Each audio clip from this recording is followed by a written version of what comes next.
तो आज मैं 6वां अध्याय जिसका नाम है ध्यान योग शुरू करने वाला हूँ। पर ये इस अध्याय से पहले अगर आप 5वां अध्याय पढ़ोगे तो 5वें अध्याय के लास्ट में 27-28 वर्सेस में श्री कृष्ण कुछ ध्यान योग का वर्णन करते हैं। तो अब जो 6वां अध्याय है वो पूरा ही ध्यान योग का ही डिटेल बता रहा है कि ध्यान योग क्या है। पर मज़े की बात यह है कि इसी अध्याय को शुरू करने से पहले श्री कृष्ण ने हमें ये बताया कि ध्यान योग से भी श्रेष्ठ है निष्काम कर्म योग, या अपने कर्मों का फल मुझे अर्पित करना, ये बेटर है ध्यान योग से। प्रभुपाद भी लिख रहे हैं कि इस कलयुग में सामान्य जनता के लिए इसे संपन्न कर पाना अत्यंत कठिन है। यद्यपि इस अध्याय में अष्टांग योग पद्धति की संस्तुति की गई है, परंतु भगवान बल देते हैं कि कर्मयोग या कृष्ण भावनामृत में कर्म करना इससे श्रेष्ठ है। तो अगर आप पढ़ोगे सिस्टमेटिकली इस चैप्टर को तो आपको यही लगेगा कि कृष्ण भगवान ध्यान योग की विधि तो बता रहे हैं, पर श्रेष्ठ क्या है, कर्मयोग या निष्काम कर्मयोग। तो इस तरीके से ये अध्याय शुरू होता है। और फिर श्लोक संख्या 3 से लेकर श्लोक संख्या 6 तक भगवान श्री कृष्ण अर्जुन को ये कहते हैं कि अर्जुन तुम अपने मन को जीतो, अपने माइंड को कंट्रोल करो और योगारूढ़ बनो, क्योंकि जब तक तुम्हारा मन तुम्हारे कंट्रोल में नहीं होगा तुम ध्यान योग का प्रोसेस फॉलो ही नहीं कर सकते। तो अगर ध्यान योग कोई भी व्यक्ति करना चाहता है तो सबसे पहला स्टेप उसको अपने मन को कंट्रोल करना पड़ेगा, तब जाकर आगे फिर जो योगा जो प्रोसेस नेक्स्ट श्लोक संख्या 32 तक 32 तक भगवान श्री कृष्ण योगा का प्रोसेस बता रहे हैं कि योगा कैसे करते हैं, योगी की क्या क्वालिफ़िकेशंस हैं या क्या एलिजिबिलिटीज़ हैं। और ये जो योगा प्रोसेस है बहुत ही कॉम्प्लेक्स है। इसको अगर आप करना चाहते हो योगा प्रोसेस है, जैसे कि अभी मैं बताता हूँ आपको। श्लोक संख्या 7 और 8 पढ़ोगे, इसमें श्री कृष्ण कहते हैं कि जिसने मन को जीत लिया है उसने पहले ही परमात्मा को प्राप्त कर लिया। तो योगी की क्या एलिजिबिलिटी है कि उसने अपना मन जीता हुआ है, मन जीतने की देर है, उसने परमात्मा को प्राप्त कर लिया है। और परमात्मा को प्राप्त कर लिया इसका क्या मतलब है, उसने शांति प्राप्त कर ली है। ऐसे पुरुष के लिए सुख दुख सर्दी गर्मी एवं मान अपमान एक से हैं। और 8वें में कह रहे हैं कि वह व्यक्ति आत्म साक्षात्कार को प्राप्त तथा योगी कहलाता है जो अपने अर्जित ज्ञान तथा अनुभूति से पूर्णतया संतुष्ट रहता है। ऐसा व्यक्ति अध्यात्म को प्राप्त तथा जितेंद्रिय कहलाता है। वह सभी वस्तुओं को, चाहे वे कंकड़ हों, पत्थर हों या कि सोना, एक समान देखता है। देखें योगी की क्या योग्यता है, पहले तो उसका माइंड कंट्रोल में है। माइंड कंट्रोल होने से फ़ायदा क्या है कि वो सब वस्तुओं को एक समान देखेगा, कंकड़ को भी और सोने को भी एक समान देखेगा। वो ऊंचा नीचा, अमीर गरीब, वो ख़त्म ही हो जाएगा उसका कॉन्सेप्ट सारा कुछ, क्योंकि वो आत्मा के लेवल पर आ चुका है और उसके लिए सब कुछ समान हो चुका है। और इसके बाद श्लोक संख्या 10 से लेकर 15 तक भगवान श्री कृष्ण ने योगा का प्रोसेस बताया कि कैसे योगा कैसे करना है, योग विधि कैसे करनी है। जैसे एकांत स्थान में चले जाओ और वो जगह शुद्ध होनी चाहिए, कुशा घास बिछाओ, उसके ऊपर मृग छाल रखो और बैठ जाओ बिल्कुल सीधे एकदम स्ट्रेट होकर। अपना जो ध्यान है वो नाक के अग्रभाग पे रखो और भगवान का ध्यान करो। ये योगा प्रोसेस है। और इस योगा प्रोसेस को करने के लिए बैलेंस होना बहुत ज़रूरी है, युक्त आहार विहार से। तो ये सारा कुछ भगवान श्री कृष्ण बता रहे हैं। और उसके इन बाद के जो श्लोक हैं 32 तक अगर आप ये श्लोकों में जाओगे तो इसमें भगवान बता रहे हैं कि ये बहुत ही कॉम्प्लेक्स है। लाइक ये कृष्ण ने नहीं बोला कि बहुत कॉम्प्लेक्स है, पर अगर मैं पढ़ूंगा तो आपको लगेगा कि ये तो इम्पॉसिबल है। तभी तो आगे जाके अर्जुन यही कहेगा कि भगवान आपने जो विधि बताई है वो बिल्कुल इम्प्रैक्टिकल। तो वो क्या है, वो श्लोकास हैं। तो अगर आप ये श्लोक पढ़ोगे श्लोक संख्या 24, उसमें श्री कृष्ण कहते हैं स निश्चयेन योक्तव्यो योगो अनिर्विन्न चेतसा संकल्प प्रभवान कामांस त्यक्त्वा सर्वान शेषतः मनसैव इंद्रिय ग्रामम विनिमेय समन्ततः। तो प्रभुपाद लिख रहे हैं, अगर इसका अनुवाद पढ़ोगे, इसकी ट्रांसलेशंस पढ़ोगे या वर्ड टू वर्ड मीनिंग पढ़ोगे तो निश्चयेन दृढ़ विश्वास के साथ योक्तव्य अवश्य अभ्यास करे, कि निश्चय के साथ दृढ़ता के साथ इसका अभ्यास करे। संकल्प प्रभवान कामांस त्यक्त्वा सर्वान शेषतः, कि संकल्प ले ले पूरा।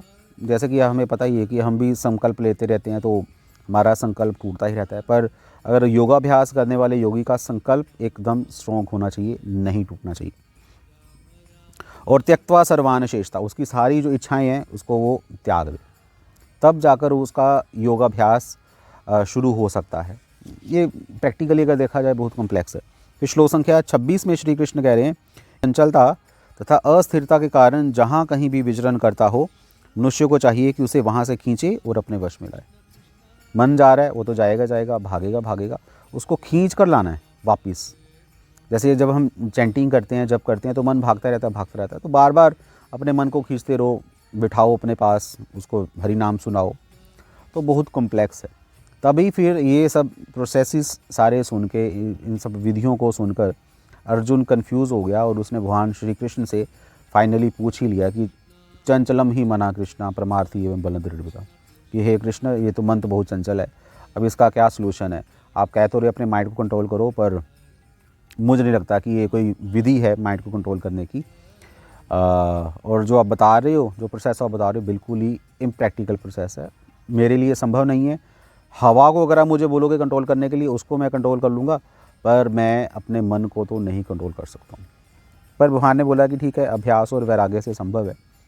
पर वो अभ्यास और वैराग्य है क्या, उसका पाजी श्लोक संख्या 35 के तात्पर्य के लास्ट में लिखते हैं कि यह कुछ कुछ वैसा ही है जैसे कुशल उपचार तथा सुपथ्य द्वारा रोग का इलाज।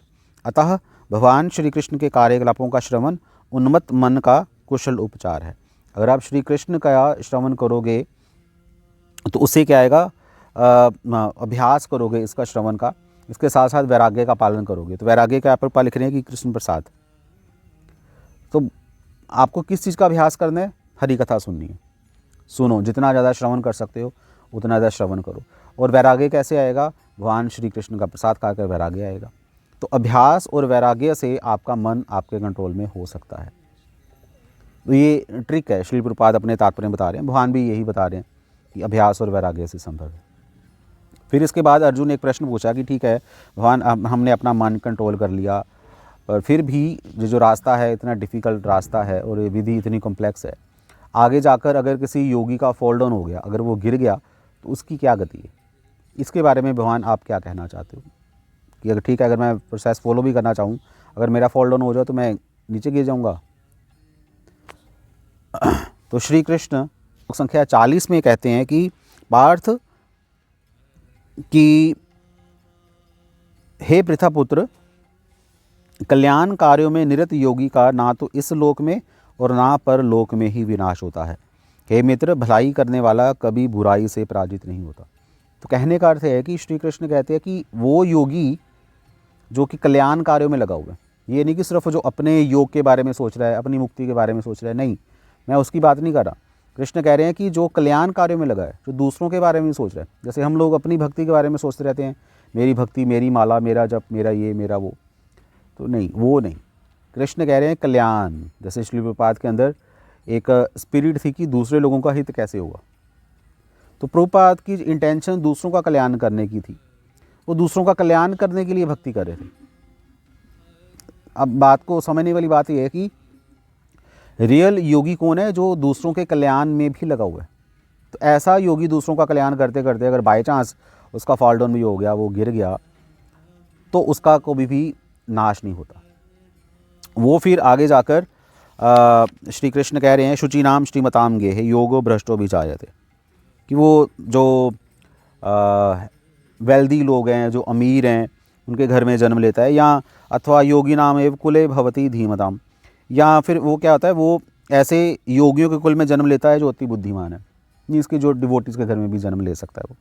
तो निश्चय ही संसार में ऐसा जन्म दुर्लभ है। तो अगर आप कल्याण कार्य करोगे प्लस भक्ति भी करोगे, प्रीचिंग करोगे, उसके बाद अगर आपका फॉल डाउन होता है, तब कोई आपको टेंशन की ज़रूरत नहीं है, आपको चिंता की ये विषय नहीं है, कोई प्रॉब्लम नहीं है। नेक्स्ट बर्थ में आपको दोबारा से चांस मिलेगा भक्ति करने का। और इसके आखिरी श्लोक में श्री कृष्ण कह रहे हैं कि योगिना वै सर्वेषां मद्गतेरंतरात्मना श्रद्धावान भजते यो माम स में युक्त तमो मतः।